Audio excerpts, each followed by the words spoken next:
Welcome to the Connor Cherland podcast, where I, Connor Cherland, meet up with a musician, hear about what makes them tick, what kind of experiences they're bringing into their own musical journey, and on today we have Arselia Kent, a singer-songwriter based in Indianapolis who's in the process of recording her debut album at Naptime Recordings, produced by her brother Garrett Langebartels. If you don't know, Garrett helped produce the records for Colton and Devin, Hopwood, who are both alumni of this podcast. Arselia's album is set to release early 2023. Her new two singles, Monster and Death of Me, are now out on all streaming platforms, and you'll hear us talk about being the youngest sister of 7 older brothers, as well as working through the idea that pursuing art means you're full of yourself. So please enjoy Arselia Kent. Is it Arselia or Arselia? Arselia. Yeah. That's great. My grandmother's name is Arsenia. Really? Yeah, so how did you find your way to this name? What was your parents' thoughts about this name? So, it's not my name. It's not your name. It's just my artist name. Whoa. Yeah, so Arselia it's funny you said your grandma's name is similar, because it's my grandma's middle name. Okay, cool. And then Kent was my grandfather's first name. So, whoa. They were both, my grandma's still alive, but they were both involved in music throughout their whole lives. And my real name is Kristen Kirk, and if you type that in on Spotify, there's a million names that are similar to that. So I wanted to find something that was a little bit different, that would be easier to find on the internet. And came across, I didn't even know my grandma's middle name until I asked my mom, and I asked her, I was like, that's perfect, I'm going with that. So that's awesome. What do you prefer to be referred to as? In music settings, I go by Arselia. Okay, great. Let's do that. That would be this setting, yeah.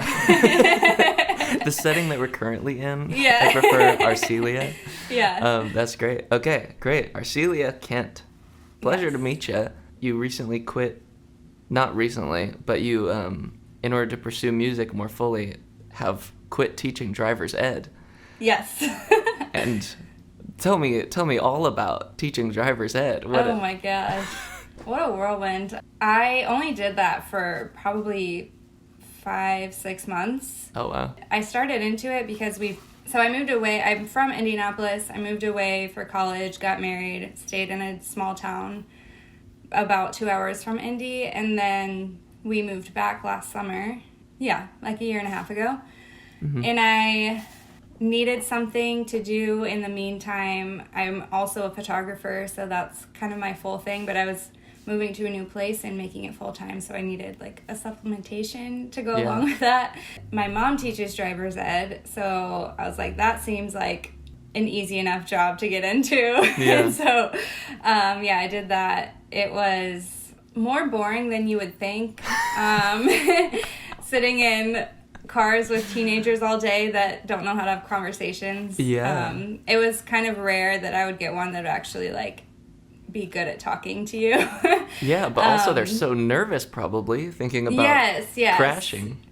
Yeah, and I definitely had to use the brake pedal a few times, but most of them were pretty good. Yeah. Yeah. What do you have any like close encounter stories that you want to share? Well, I probably shouldn't share this. I'm not going to share the name of the company, but I'm going to share the story because, one time I actually think one of my students caused a crash, but we weren't in it. Oh my God. I know. Well, and I'm not for sure. I didn't see it happen, but when I turned around, I was like, oh, that might have been because of what my student just did. Oh my God. We were at a roundabout. She hesitated, she was nervous about going into the roundabout, and she, stopped really fast and then kept going. So she kept going, but I think the people behind her, when she stopped really fast, a mail truck stopped really fast, and then the car behind it, I think, ran into the mail truck. Oh, no. So, yeah, that was a close encounter, but did not result in a crash for us. Oh, my gosh. And then, there was there was someone almost ran into a building one time. Whoa, jeez. Yeah, there were just a few different times there were definitely close encounters, but thank God I had the brake on my side, otherwise we definitely would have crashed. Yeah, wow. Yeah. Similar to driving in general, driving's kind of boring. just kind of in general, Yeah, until it's really not. Right. And then it's really, really intense and adrenaline. Great. And tell me about moving photography, like moving cities and trying to like get your business to move as well is like a giant endeavor. Yeah. How far away was the place that the like small town outside of Indianapolis? How far is that? Are you still able to like do work in both places? I am, but I don't really. It's about 2 hours away, a little less than 2 hours from where I live. Okay. So I can do work there still, and I will, like, if people there are getting married. I mostly do weddings and engagements. Yeah. I'll go back there for that kind of thing. I was doing a lot more, like, families, senior pictures and stuff like that when I was there, but I won't go back for that. It's just not worth the drive and the money. But yeah, so I guess moving business from one place to the other, hard in some ways, but I also had a lot of advantages because my whole family is from Indianapolis and my family's ginormous, and I grew up here, so I like already had connections and knew people, and they knew I was doing photography, so I had connections to start out with. Plus, I wasn't doing photography full-time before in Wabash, which is where I lived before. I was also a gym teacher. I've had a million different jobs. A gym teacher, like at a school? Yes. Okay, wow. Yeah. So I did that for 3 years, and I started doing photography on the side while I was doing that. Okay. And then when we moved, I decided to make photography full-time. Okay. So, yeah, when I moved to Indy, I kind of I got on the wedding website. Okay. Do you know about that? Yeah. Okay. So I got on that, and I got a lot of referrals through that, and just have made a lot of connections with people and word of mouth, and yeah, it really hasn't been too bad. And I mean, I'm thankful I have my husband because I don't have to be the one making all the money. Sure, yeah. So it was fine for me to kind of have a slow build with that, but I'm definitely getting a lot more busy now. Okay, cool. Yeah. Cool. Do you ever play music at people's weddings? I never have, actually. Oh, wow. Okay. Yeah. Interesting. It'd be cool to have you on the knot twice. Yeah. Once, I know. I haven't even thought about that, actually. Yeah. One says your non-musician name, and the other one is Arselia Kent. That'd be kind of sick. You probably have to...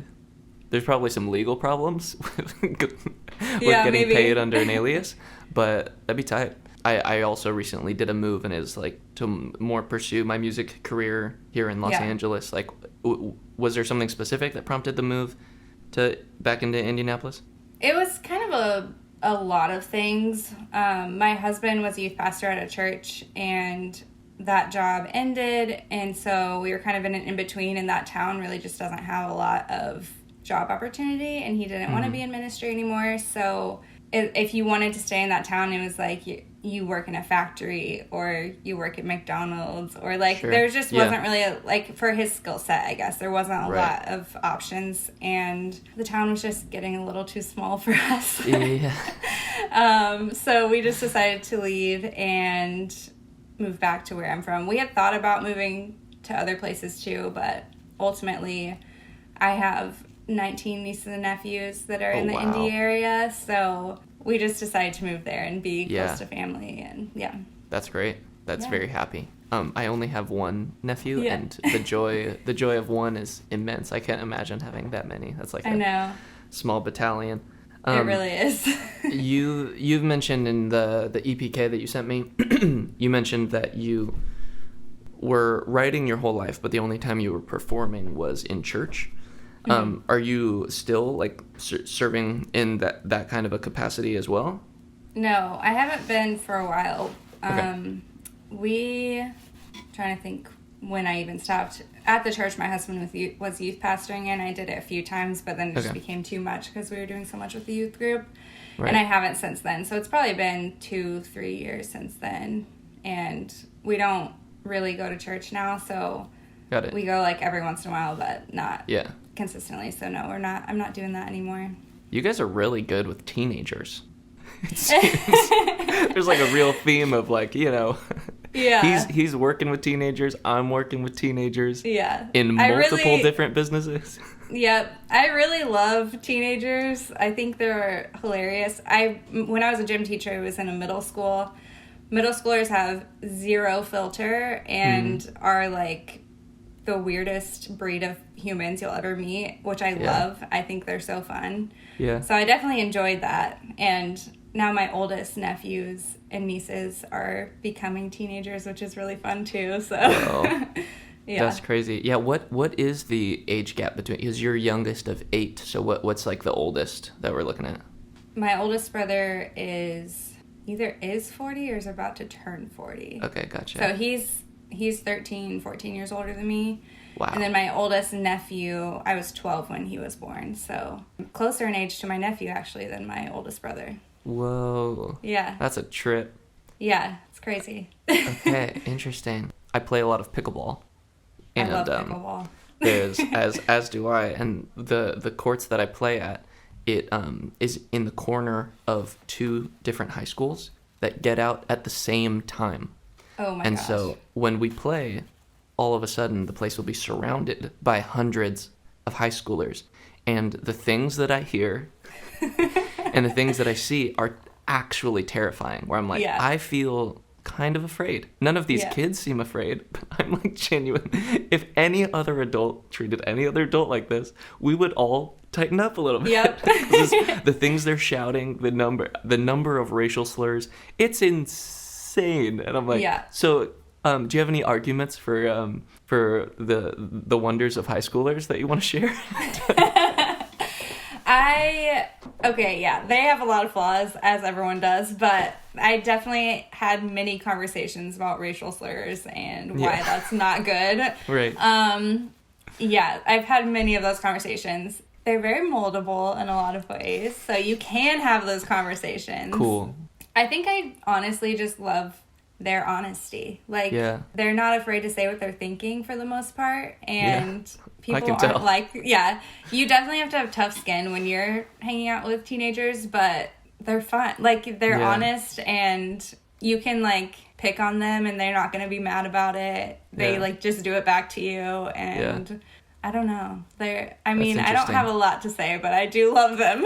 No, that's good. I mean, it sounds like you're saying, like, well, they'll say whatever they mean, and if what they mean is something bad, you can, like, talk to them, and they're still redeemable, you know?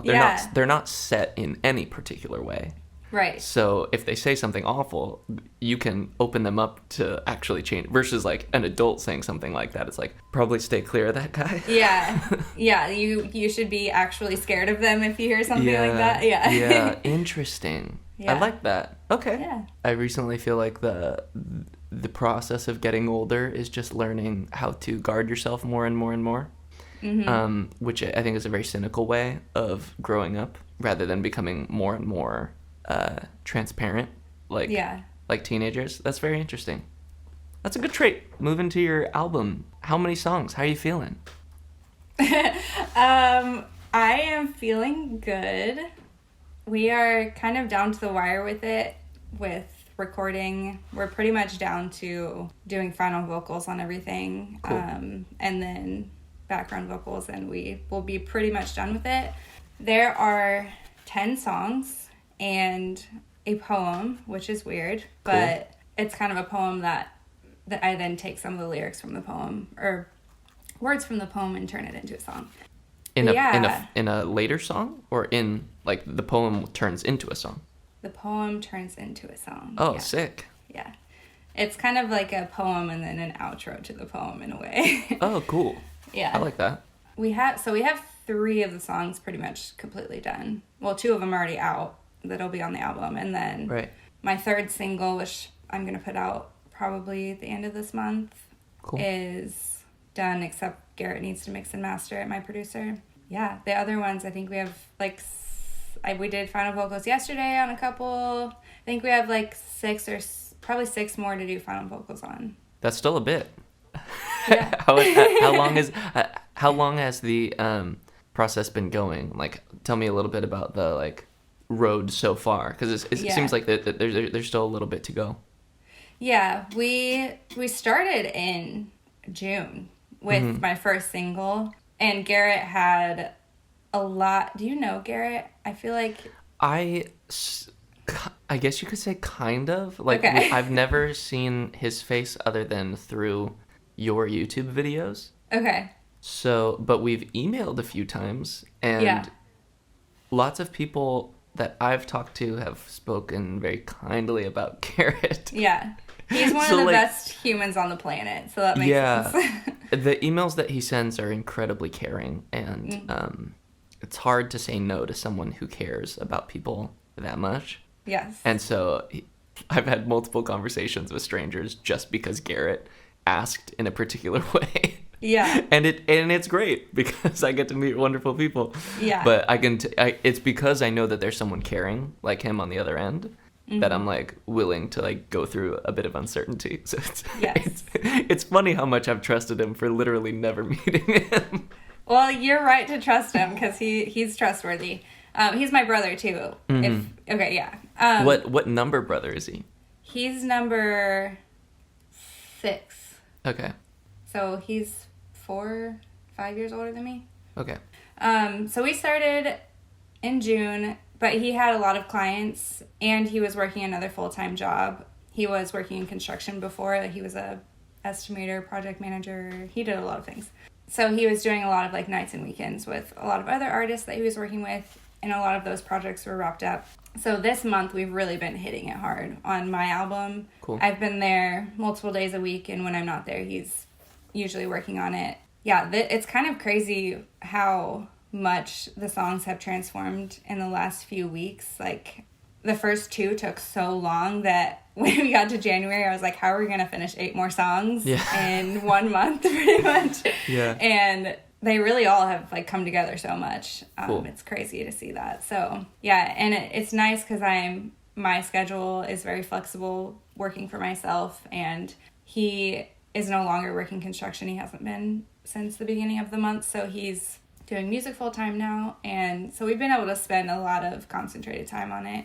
What have been some of the challenges as you've continued to like transform the songs? Like, did you come in pretty bare bones, just like, these are the melodies, these are the chords, like, what do you think we should add on to it? Or like, did you have, I know you had like reference tracks and like that kind of a thing. Was there like pushback and then you ended up like making it totally different? Or like, has it been pretty straightforward or has it been pretty curvy? I feel like almost all of the songs have been pretty straightforward. I wrote all of them on guitar. I just came to the studio with me, my acoustic guitar. I had pretty much had the arrangement done, but as far as anything else, I had nothing. And this is my first time ever recording, so I didn't even know what to expect going into it.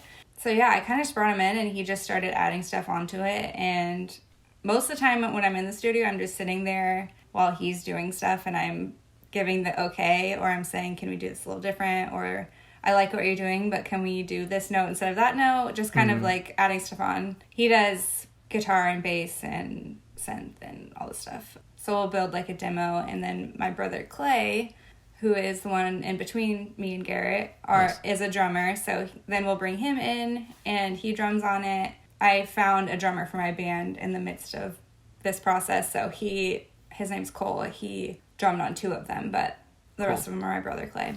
Yeah, so it's really been pretty straightforward. The only one that was not as straightforward was Villain, which is my next single. Cool. And that one, we kind of built the whole track and had a whole demo. Cole recorded drums for the demo, and I played it live and, went through all of that and just decided that I didn't like it and it wasn't what I imagined in my head. So we kind of completely stripped it down and restarted it. But that's really the only one that was difficult to get through, I think. In your EPK, you talked about writing songs your whole life. That's a lot of songs to have written between then and recording your first EP now. Because normally when I would think about a lot of the people I know who want to write songs, they're like, oh, I want to write songs so I can share it with people. It's like very much like about sharing it with people. So like when you were first getting started, how old were you and like what were some of your motivations about writing songs? Was it just like a journaling kind of a thing for you? Yeah, I think that when I started before I could play instruments, and I started playing piano when I was 7. So I would say when I could start writing, like actually physically writing, I was writing songs. So probably about 6. I started writing. Obviously, they sucked, but it was definitely a processing tool for me. It always has been. I found a paper one day a while back that had lyrics to a song that I wrote before I could play instruments, and it was like, my brother did this and I ran to my room and I cried, and like just so dramatic. Yeah. So yeah, it's always been processing. I was always really scared to show people my songs. I didn't want to. I had a couple of like really close friends that I would share them with if I liked it enough to share. Yeah. But I didn't even want my parents to hear them. I was very shy about it. And even to this day, like, it is still a processing tool. I'm definitely now more writing because I enjoy writing and not always because I need to process something. That's always been a underlying motivation for sure. Yeah. I feel like it's always so easy to look back on lyrics of youth and be like, oh man, I'm such like a crap writer. Like, look at all this. Yeah. Like what do you even have to complain about? Like, your life's not that hard. But at the time it is. Yeah. You know? And like, so I'm always like torn because I'm like, I don't want to like shit on my previous self, but I do want to like pick up on themes, like how, like what themes do you find in your younger self? Like, obviously there's processing, but like, do you find like a few overlying or like a few like predominant emotions of like, oh, I felt kind of like angry a lot. Like, I was angry at my brothers a lot, or I was like, regardless of like the quality of, you know, the poetry and the lyrics, like what are you seeing as you're looking back in your previous writings from young? Yeah. I think anger is definitely a big one. My family is all very passive, and that'll do it. Yep. So I think I've grown up knowing that I can't have big emotions, and being the only girl with 7 older brothers, I looked up to them and I wanted them to like me, and being dramatic did not make them like me. So, you know, when I had big emotions, I would just shove them down, and then they would come out in my writing. So anger is definitely one that is a big emotion that I had that would come out in my writing. I definitely feel like underlying sadness in a lot of it too. I wasn't like a sad, angry kid overall by any means. I had a happy childhood for the most part. But in those moments of heightened emotion, it was anger with underlying sadness, I think.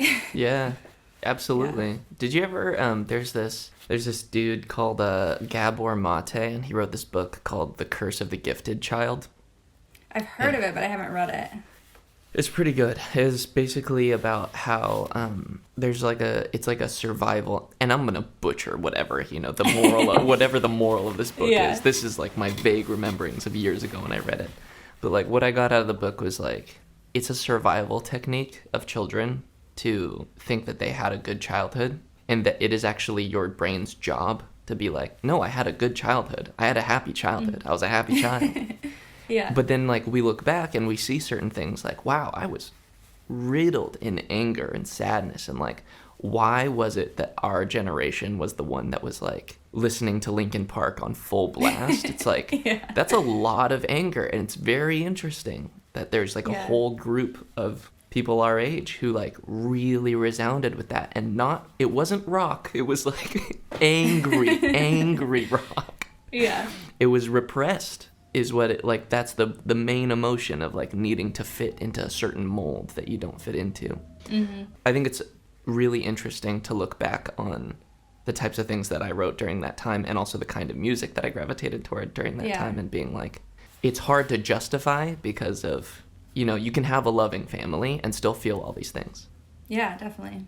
Yeah, that's just that's just a thought. In your EPK, you had a cryptic line, which I always love a good cryptic line because it means I can ask about it. Said after going to therapy for the first time, you started performing your songs that you wrote. Tell me about your route with therapy. Tell me about that therapy session. That, it seems like that was the event that triggered this change. So, like, tell me about, was it like your first time, like your actual first time seeing a therapist? It was I guess it wasn't my first therapy session, but it was my first time with a therapist. So it was this therapist that got me there. I would say it was probably 5 sessions in-ish. the event happened, as you say. Yeah. And I think going along with the repressed theme, I have repressed the desire for a really long time to record my music.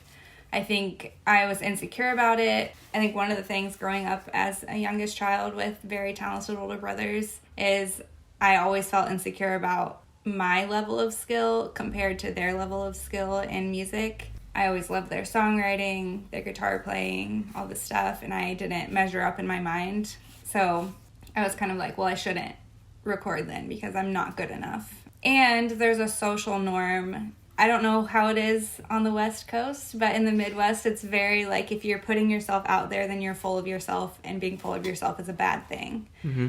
And so I saw putting myself out there in music as a bad thing because I thought people would be like, oh, she thinks she's so cool. She thinks she's so good. And my natural response is to be like, no, I know I'm not that good, which is also not great. You know? Yeah. So it was kind of just a battle in my head. And I've, like I said, I've been writing music since I was really little, and I've always wanted to. I kind of just pushed it down for so long. And I started going to therapy because I was feeling really unmotivated. It was the first time, I was running my own business, so I had to work on my own schedule. I didn't have someone else telling me what to do. Mm-hmm. I was really struggling to get my editing done and not just waste time throughout the day. Right.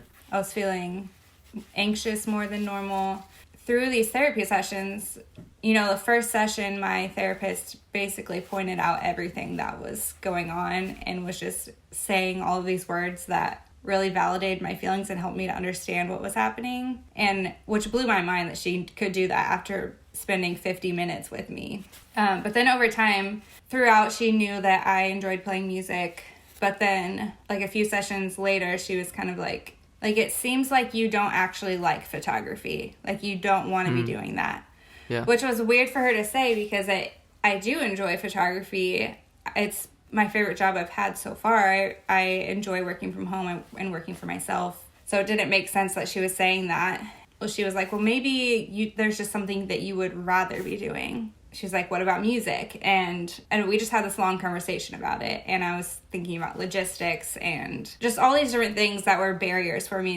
And she kind of talked me through them and was like, here's how you get around this barrier and this barrier. And one of the things was scheduling my time. So I spend 2 hours editing, and then I can have 2 hours to play music. And then kind of blocking my schedule out so that I didn't feel so overwhelmed. But yeah, she kind of helped me get through those roadblocks and mental blocks of why I wasn't doing it. And that one session, it was just like a light bulb went off, and I went to Garrett and was like, hey, can you record an album with me? And cool. Yeah, it's been great since then. There's so much to unpack in that. Not being able to measure up to your older brothers, I cannot imagine that having 7 people to look up to. Mm-hmm. I have one person to look up to. And when there's only 2 of you, you just take up your own space. You're like, okay, you be good at those things, I'll be good at these things. Yeah. And we'll just both look at each other in awe and be like, you're incredible in this way that I could never be. And the other one's like, you're incredible in this way that I can never be. And it's just like, it's a very nice situation because it's like, I don't, there's no middle child. You just, you just both take half the traits and run. How do your brothers feel about you pursuing music? Like, what is clearly Garrett? Hopefully Garrett believes in you. I don't think he'd spend this much time with me if he didn't believe in me. Yeah. Like, what, have you been able to, like, bring this up to some of your other brothers? And, like, what is, or some of your family? Like, what has some of their response been? Obviously, yeah, Garrett's really supportive. Immediately when I told him, he's like, yes, let's do it. My family's supportive. Because there's so many of us, it's hard for us to be super supportive of everyone in the family. Yeah, it's a lot of people. Yeah, and it's basically 2 families. Yeah, right. So it's not like anyone's been like, you shouldn't be doing this. They're all supportive. They're all happy for me. Yeah. But there's definitely different, like, levels of support. They all have kids. They can't come to everything and all this stuff. But yeah, I mean, I don't know if I've really had any, like, super deep conversations about not measuring up with them and things like that. But interesting. it's a weird dynamic being a part of such a big family, because we all really, really love each other, and we see each other at family events, but when it's family events, there's 36 people, and you can't really have deep conversations because there's just so much going on in a tiny space. Yeah. There are definitely a few of my brothers that I would have deep conversations with, but we just aren't always put in those spaces that it's like safe to do that in a way. Yeah.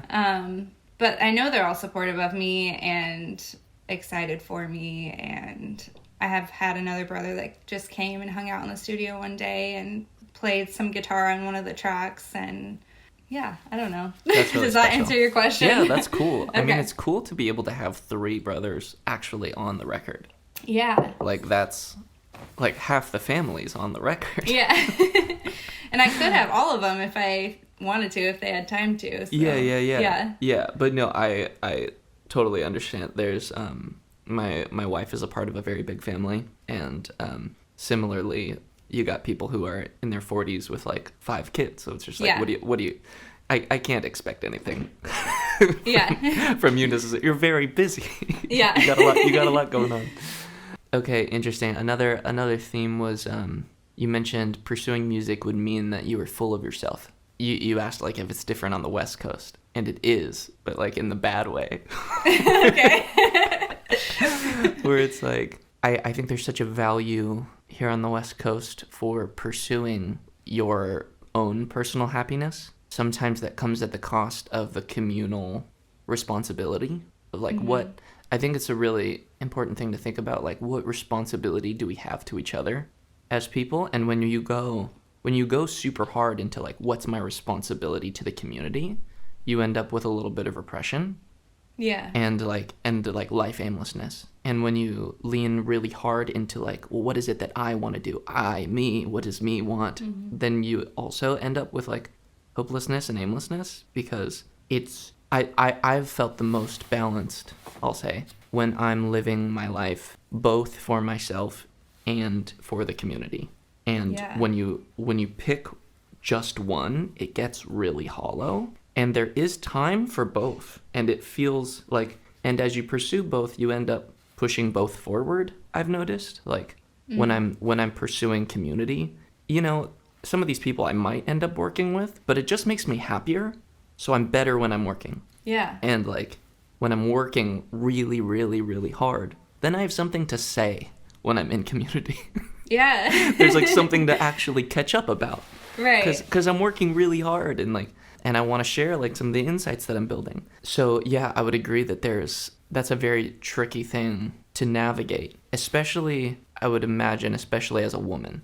And can you tell me a bit how you worked through that feeling of, I mean, it's not even just a feeling, it's a reality. Like this is how you will be perceived. Yeah. By maybe not all, but maybe like probably some of your peers.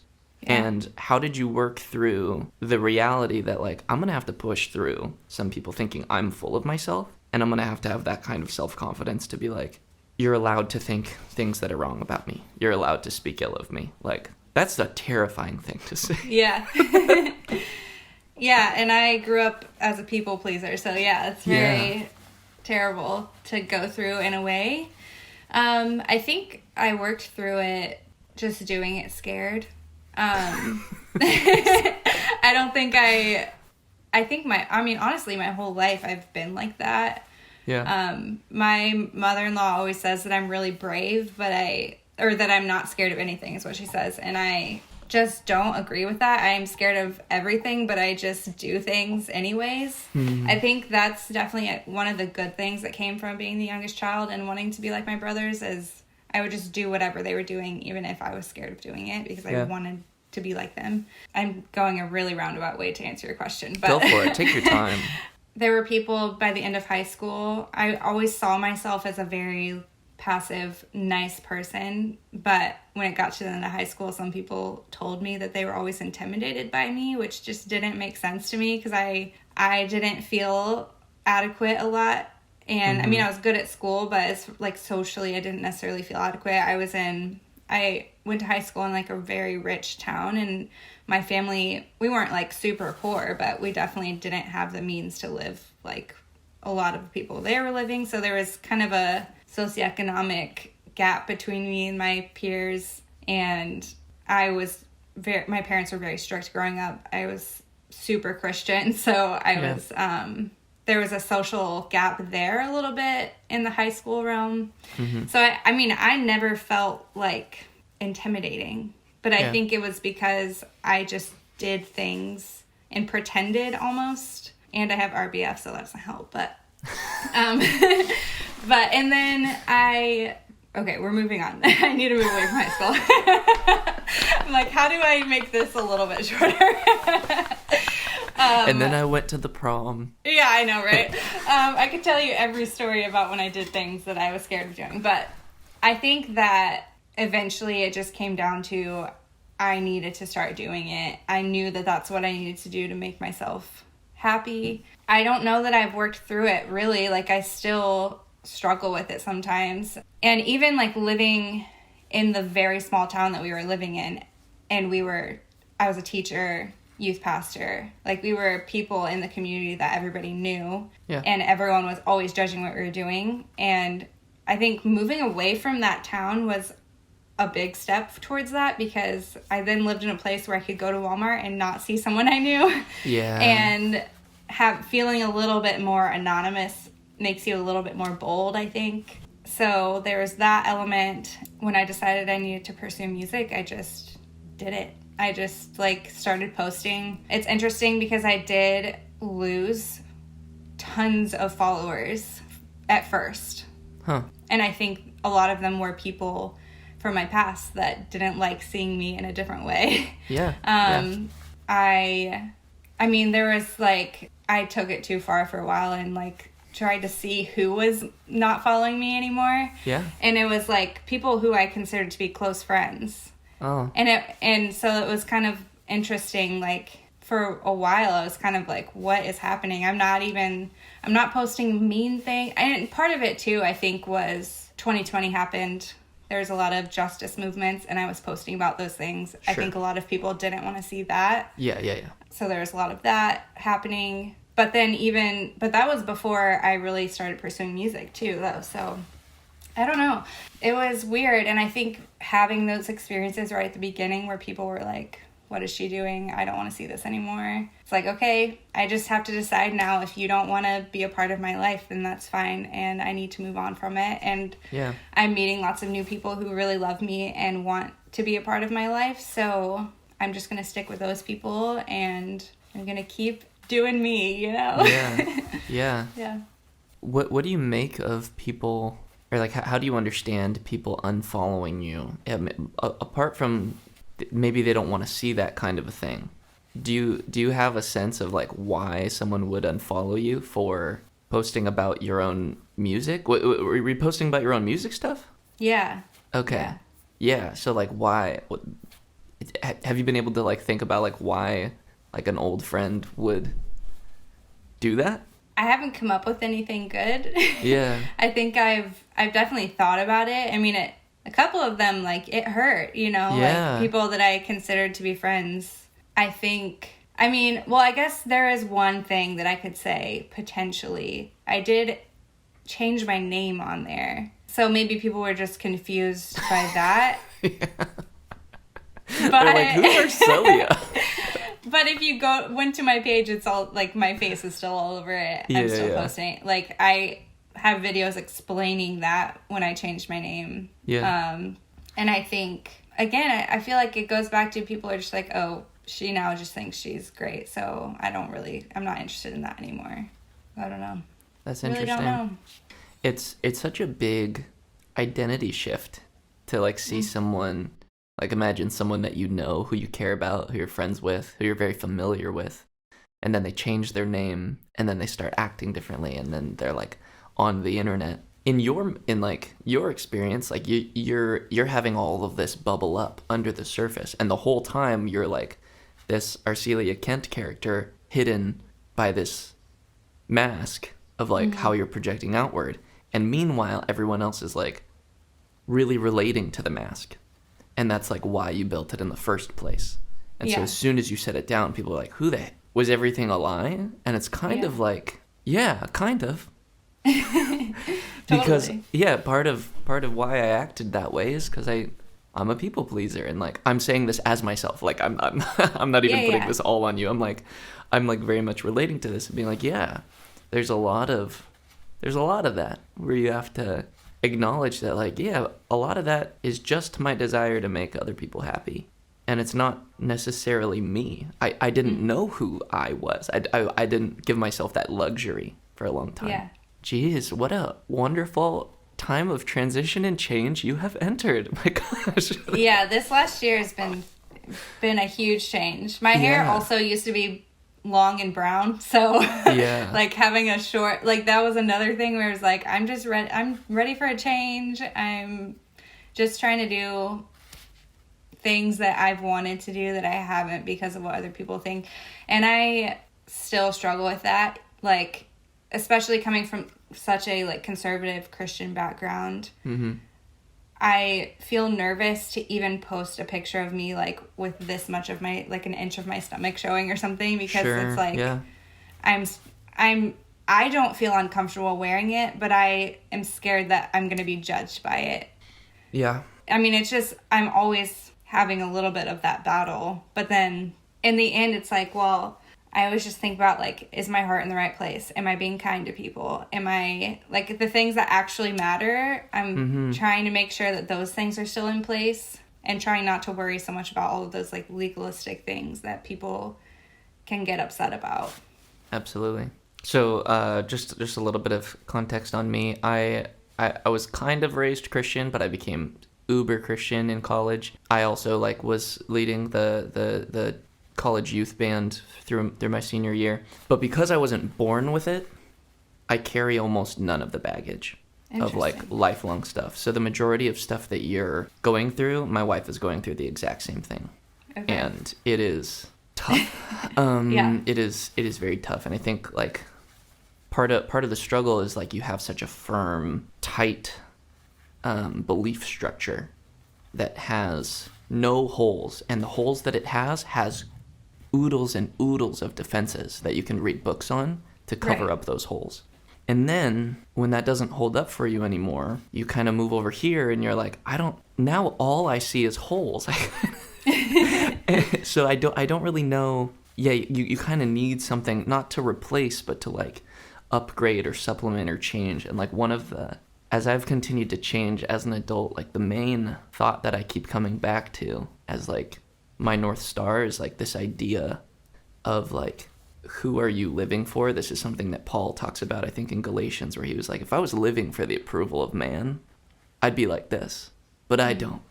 He's like, and that being like the majority of Christianity as I've witnessed people in your scenario, people who were born with it, so much of it is around pacifying the desires of others. And that my experience with that, even in college, matches up quite a bit.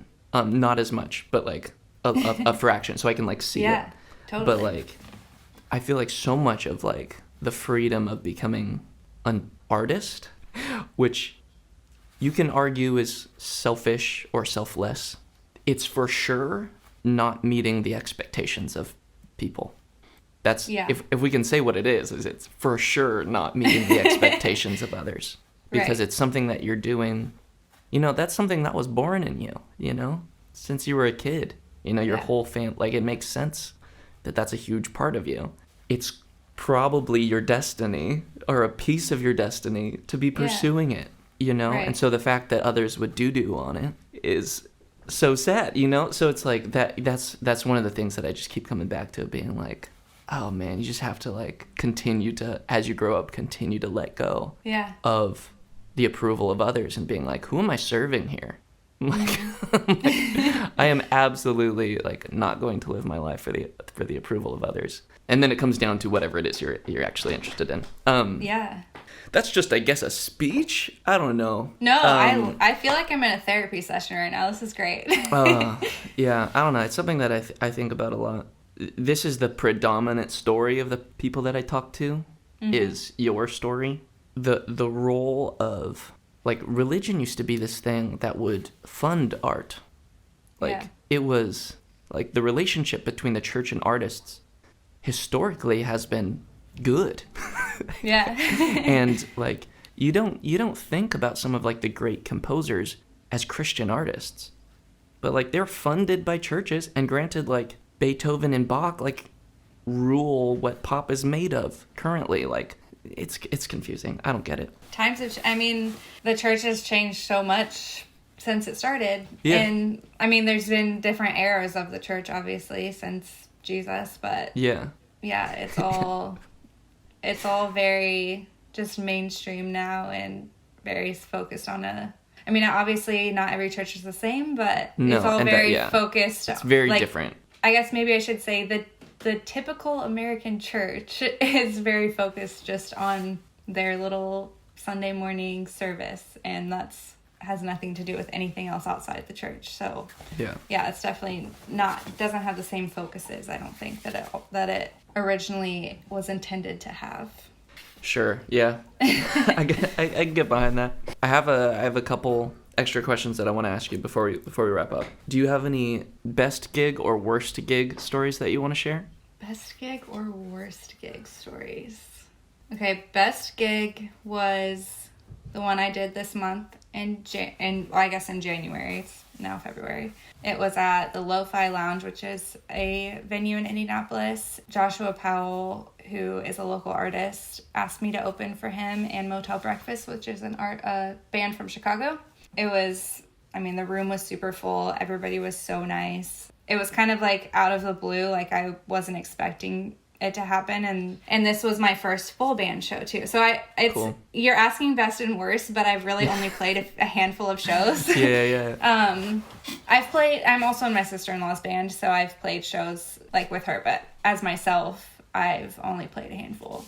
That show was super fun. It was my first time. Again, faking it till I make it, pretending I know what I'm doing. Like, that's like a theme throughout my whole life, Yeah. I got an email, can you send your stage check info? And I'm like, what is that? I didn't ask that. I went to Garrett and was like, what is that? Yeah. And then he was like, here's an example. And I was like, okay. And then I went into Illustrator and made my own and then sent it to them. And I feel like I learned a ton through that show. So that was a really great thing about it. And then it was also just super fun. And I met a lot of really great people. Worst experience. I can't say that any of them have been bad, honestly. Okay, great. My worst experience, if I had to rank them, would be my first show because it was scary. Yeah. It was still fun and everyone was super nice, but it was like there was probably like 50, 60 people there, and it was in a like vintage thrift shop. It was very intense because I was on the floor and there was no like light on me. It was just, I could see everyone's faces and it was super tight, which just felt like really intense. Yeah. And scary because it was my first one, but it was still a good experience, so I don't really have a bad one. Great. Do you have any books that you've been reading or been moving or helpful to you in the last year or two? That have been helpful to me? Yeah. It doesn't have to be a self-help book. Could be like a fiction book, literally anything that has been, you're like, oh, I feel like this is worth reading. I have been reading a lot more the last couple of years. There are a ton of good ones. I read, the classic ones that are popular right now, like Malibu Rising. What's the one? There was just a movie that came, Where the Wild Thing, no, Crawdads. Where the Crawdad Sings. Yeah. Okay, that one was like mind-blowing to me. I actually really loved that book. Maybe that one. I don't know if I got any like super moral things from it, but you don't need to. I don't know. Okay, great. Is it worth reading? That's all. No. Okay, no, I have one that actually does have some moral implications, and it is by Backman. I'm going to look it up real quick because I cannot remember the name. Oh, no, it's called Us Against Them. I would say read that one. And do we have a date for when Villain comes out at the moment? We don't have a date, but it should be, I think it's going to get finished up within the next week, so then it'll be about a month from now. Okay, End of February, beginning of March. Okay, cool. Yeah. Well, great. I think that's all the questions that I have. Do you have anything else you want to say, promote, express? This is so dumb that I want to say this right now, but what an exciting prelude. It's from the very first sentence that you said, I think. which we talked about pickleball. Yeah. And one of my songs talks about pickleball. Oh, yeah. Which I Love just that. thought was really, like, funny meta instance right there that we talked about that. I love that. But yeah, so album comes out. My album is also titled Villain. So Cool. Villain is going to be the title track. It's about different stories in my life where I saw myself, or people saw me as the villain, I saw them as the villain, or it was just like someone else's life where I saw a villain in their life. Mm-hmm. So it's just, all of the stories are themed around that. If you're in Indianapolis, I'm playing at the Spark Coffee Shop on February 18th. I don't know when this podcast is coming out. Maybe I can get it up before then. Piece of cake. Okay. Yeah. I think that's it. Follow me on Instagram, TikTok, all Great. that good stuff. Great. Yeah. Arselia Kent, thank you so much. I'll go ahead and clap us out. Thank you kindly for listening to the podcast. It's really just an excuse for me to meet amazing people and learn from them. So if you like this episode, feel free to take a look at some of the other artists I've talked to, or let me know if there's someone in your life who's a musician that you'd like me to talk to next. You can learn more about my music at connorcherland.com or find me on Instagram or Spotify under Connor Cherland, ConnerCherland. All right, see ya.